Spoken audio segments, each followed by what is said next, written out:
Good afternoon, sir. Appreciate your time. Thank you. Appreciate your time. It looked like you guys had fun with African folklore Yeah, we on this, did. right? If you want to go fast, go alone. If you Yeah, want to go far, go go together. together. Yeah. Right? Speak on the responsibility in delivering the many positive messages throughout this. Yeah, I mean, to me, it's not about positive messages so much. It's like, I could say productive messages. And, because you may think that saying is positive, some people might think it's negative. You just never know. You want to give people the space to receive things however they want to receive it. But the biggest thing for me was, when you make a movie in this world of The Lion King, for some children, not any child on the African continent, but as the movie travels elsewhere, it might be the first time they're encountering, a story set on the continent.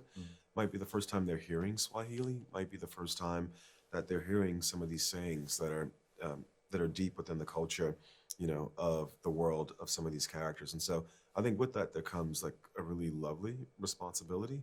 And when we were casting the film, we were working with the actors. Some of these sayings they weren't even in the script. Oh, wow. They were things that just came out of the process Interesting. of sort of working on the scenes. For me, Sarabi, Mufasa, and Taka meeting is one of the most important parts in this story. What parts or messages do you think are important in this story?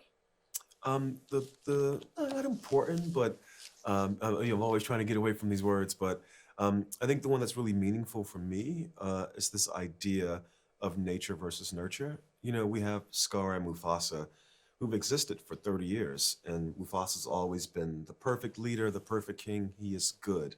Scar is this hated villain. He is bad. I love that in this film we go back and we meet them as children, and I don't believe any child is born empirically good or empirically bad. You're a series of choices, of some things that are destined for you, by the station in life that you're born in, the situation you're born into, by good parenting versus bad parenting. Scar and Mufasa, or Mufasa and Taka, end up in the same family. And Mufasa, because of the way that pride runs its society, is being raised by the mother, by Eshe. And he's being taught about harmony within the elements, harmony within the other animals, not placing yourself above any other person, versus Taka, who's being told by his father that everything belongs to him, that everyone is beneath him, and that even if he needs to, he should use deceit to get what he wants. Because of that, we can see how Mufasa evolves to become the best version of himself, and Taka evolves to become the worst version of himself. And I think that's a really important lesson for people to engage with. Tiffany said she was really looking forward to working with you. So I guess from your perspective, what was it like working with the rest of the cast? And were there any moments on set that kind of was leaving an indelible mark with you? Yeah, it was really great working with the cast. When you start this movie, you start it all in voices. And it's really fun because with an animated film, at a certain point, you're really set in what the scene needs to be, because you have to build all these things. You have to draw all these scenes. But when you're dealing with the voices at the beginning, everything's possible. And so I loved really getting to play with the cast, with Aaron and Kelvin and Tiffany. It was really quite lovely. Two moments that happened on set that I feel like were indelible. One of them is in the film and one of them is not. The one that's in the film is this lovely scene between Rafiki and Blue Ivy, and you were talking about these things, these sayings that are rooted in sort of like this African culture. John Connie, who plays the adult Rafiki in the film, we were just talking one day, and he was saying how he had previously done a movie about these albino lions, and that in that movie, he was actually a friend to the lions, because in certain cultures, there's a superstition that these lions represent bad luck or evil.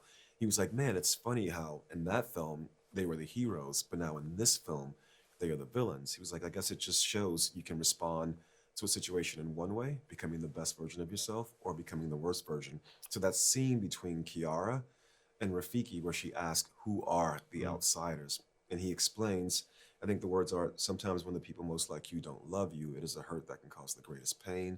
And this pain can lead you to hate everything.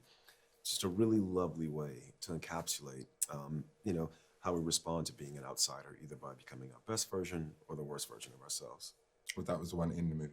That was the one in the movie. The one not in the movie is a very simple scene where Taka has a dream that Obasi has come back to him and explained why he named him Taka. Um, we saw what Milele looked like to the characters in the movie, but what would your own personal Milele look like? You know, I'm kind of living in it. My personal Milele, it's not a physical place. It's sort of like a feeling, and I find this feeling by working with all my friends. The people who were the cinematographer, the editor, the producers of this film are people I met when I was in school, and we're still all working together to this day, 25 years later. We would have never imagined that we would go from making our little student films to making something like The Lion King and having a conversation with you guys, but we've grown together. You know, we've created these wonderful pieces of art that we're proud of. And so to me, working with those people and creating things in our image, that's Milele. It's a beautiful thing. Yeah, it is, man. Appreciate it. Yeah, very Appreciate fortunate. that.